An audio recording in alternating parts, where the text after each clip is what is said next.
Yeah, but it took a teacher for them to say go figure it out, because the teacher gave them one-liners or things to think about to go figure out. You still need a teacher. Definitely. And there are some paths that you need less time with the teacher, but the time you're with the teacher is still quality time. But those paths lead to a higher path, where definitely you need a teacher. Definitely. So even those paths that say you don't need a teacher, go do it on your own. Somebody told you to go do that on your own. A teacher. Definitely, definitely. All right? And going and finding yourself and thinking and figuring yourself is good devotion to your teacher, because you're doing what that person told you to do. It is good. In fact, it's more harsh. It's more severe. You're on your own, kiddo. Can you imagine you? You come see Tsem Rinpoche once a year and he tells you, find the truth yourself. You say, I'll see you later. You check the situation. If it's something that you cannot gauge at all, it was better to trust and just do. If it's something that you can gauge. Example, if you're going to go downtown to give food to the homeless and it's a dangerous part of town, and Guru said, no, you better not go.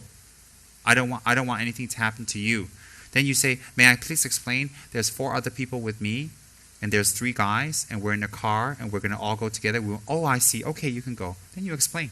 I mean, it's situational. It's not fanatical. It's situational. So you check the situation. If I gave you a sweeping kind of rule that's hard and fast, that's pretty hard. That's pretty hard. If by sickness you can, of course you cannot. You cannot. But a lot of the times when the teacher tells you to do something that you feel is impossible, the whole purpose is to make it possible, to push yourself that you can. But you have to take that with clarity, with thinking, with sensibility.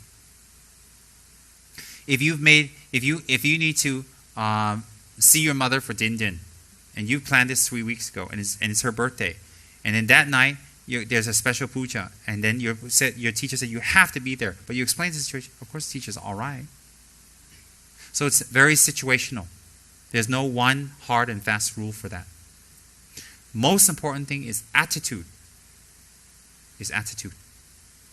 Are we arrogantly telling our teacher, I cannot or I can? Or we're humbly explaining. It's the attitude behind it, not so much the words. Have you heard of Milarepa?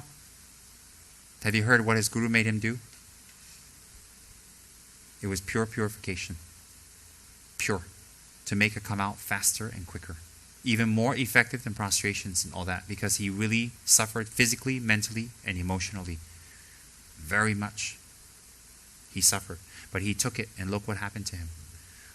But we need to have a guru of that quality like Marpa, like his guru, and we need to have a disciple of that quality. So for you and me, we forget it for now.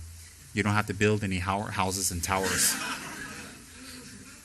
The guru and the disciple must be of both high quality to do that. We use that as an inspiration, as an example, but it doesn't mean that we have to copy it exactly, because we have to be, I and you have to be that quality, and I'm not. So what the guru can do is, when you actually do things that you normally cannot do, and the motivation is towards Dharma, it becomes a purification. The object and the motivation, it becomes a purification practice. So that's why it says in the verses, for the 9 attitudes, one of the verses is to accept the suffering, accept the difficulties, and be happy about it. Why is that? Why are you happy about the suffering? Because through that so-called suffering, you purify, so you do not have to experience that at a later time under an environmental condition that can be harsh. Example, if we were to have the karma to be very sick and is near a hospital in our own country with our helpers and friends, we can tahan, we can take it. But if we were to be sick in a foreign country, in a country that didn't have medical facilities, were not clean, the same sickness, wouldn't you be more scared? So wouldn't you rather have your sickness manifest here? Similarly, if you have it's environmental. If you have the karma to wear a nice thick coat, a very nice thick coat, if you wear it in Alaska, in Canada, you'll be very comfortable. If you ran around Malaysia at 12 midday with your big coat, is going to be pure suffering. So the item, the person, and the karma can ripen, but the situation or the conditions or the environmental conditions where they ripen can make a very big deal. So therefore, if we do Dharma practice, we're near our teachers, we're near our support, we're near the center, we're near people that can help us overcome our problems, and we're doing retreats and the problems manifest, it's a good sign. Why? We have a support factor there. They have to manifest. Better they manifest in an environmental condition where there's a remedy and we'll be all right. If they manifest somewhere else, how? So we have the karma from killing or lying or stealing or cheating or hurting people, and this karma is latent, but suddenly we die and it manifests for us as an animal or in the hell realm, there is no relief at all. But if they manifest here, because of the environment, it's much more easier to deal with. It's much more to suffer through it. Therefore, when the Lama gives us work to overcome our ego, overcome our fears, overcome our karma, that creates suffering, we should be happy and accept it. Why? Because the environmental condition allows us to suffer it through, to purify it with no negative repercussions. Does everybody understand that? Makes sense, right? Good. Your state of mind and how you take it makes it a suffering or a purification. If you've been a naughty student and your teacher makes you do prostrations and you hate every minute of it, that's suffering. If you realize you wish to purify your negative karma and you do prostrations and you suffer, you're happy, that's purification. So actually purification is actually experience of an unpleasant situation, and how you take that situation makes it purification, not why. If you're hating your guru and hating the prostrations and hate those Buddhas you're prostrating to and hate everything, then from the prostration you're suffering and making even more negative karma. More. From the Buddhas you can make negative karma. But if you're doing the prostrations out of your free will, knowing that you want to advance in your spiritual practice, whatever suffering you feel, this is not suffering. You're actually happy. It's actually not suffering anymore. You want more.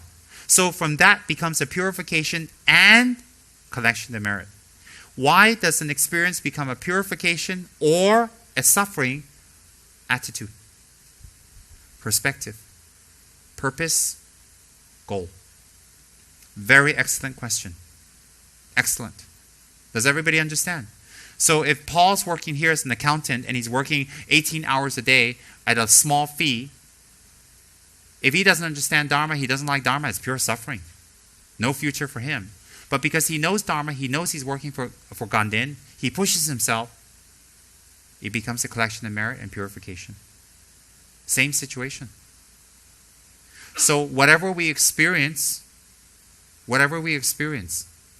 and how we take it makes it a purification, collection of merit, or suffering. There are people who prostrate in Tibet for 1 year from their provinces, thousands of miles away, and they prostrate all the way to Jorumji, to Lhasa, and it takes them 1 year to prostrate. For us, that's pure suffering. For them, it's purification. If we did it, it wouldn't be purification. We'd be cursing everybody all the way. They cook outside. They get ice, they get snow, they melt that to make their tea. It's cold, it's freezing, it's harsh, it's arid, and they prostrate, and by the time they get there, they're cracked. Some die. Some get snow blindness. For us, we think that's pure suffering because of our experience, our background, and our attitude. For some people, going to Bodh Gaya is a totally purifying experience. Totally. When we went to Bodh Gaya, some went totally purifying. They had diarrhea all the way. They had headaches. They didn't have enough sleep. They were tired, yet they were happy, and they knew what they were doing. They purified their karma because there was suffering going there. For people who didn't realize what it was, they went there as a tourist, they said it's pure suffering. It's pure suffering for them. The crazy Lama talking all day, all night, no schedules, food in a little kitchen, running around that tree, the hot sun. Pure suffering. So that's a very good question. Depends on our attitude. So you think it's all in the mind. Yes, it is. Da-da-da. It's all in the mind.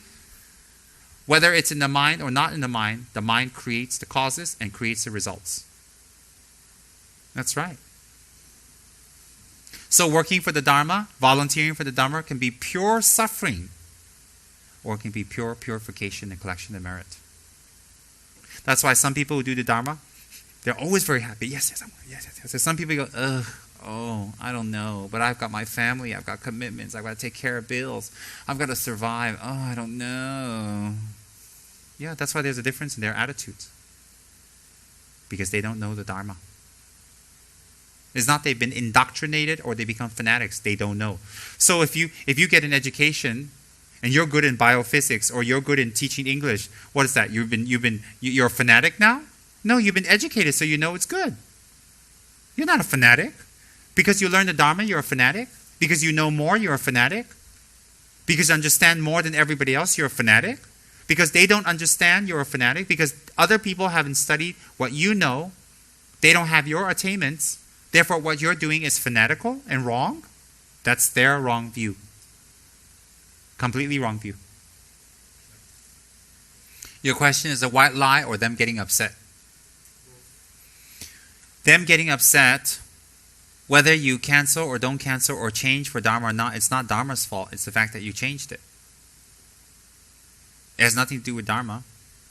Okay? But in this case, if it's Dharma, you changed it, and they have wrong view, there's nothing you can do about that. It's not good or bad. It's just like that. Now, in pertaining to saying white lies, why are you white lying to them? To trick them, to extort things, to get something, or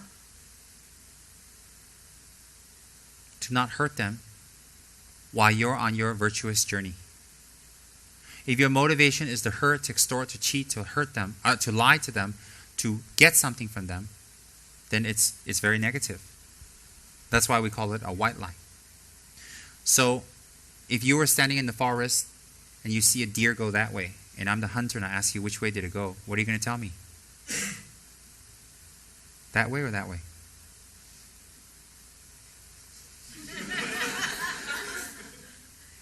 Which way? The deer went that way. I ask you, which way did the deer go? I'm the hunter wanting to kill the deer. Which way? You're going to tell me. That's right. Is that bad karma? Exactly. It's bad karma if you tell them that way.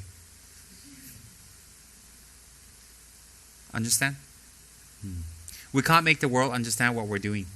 We can't. There's a lot of things about you that's questionable. It isn't just that.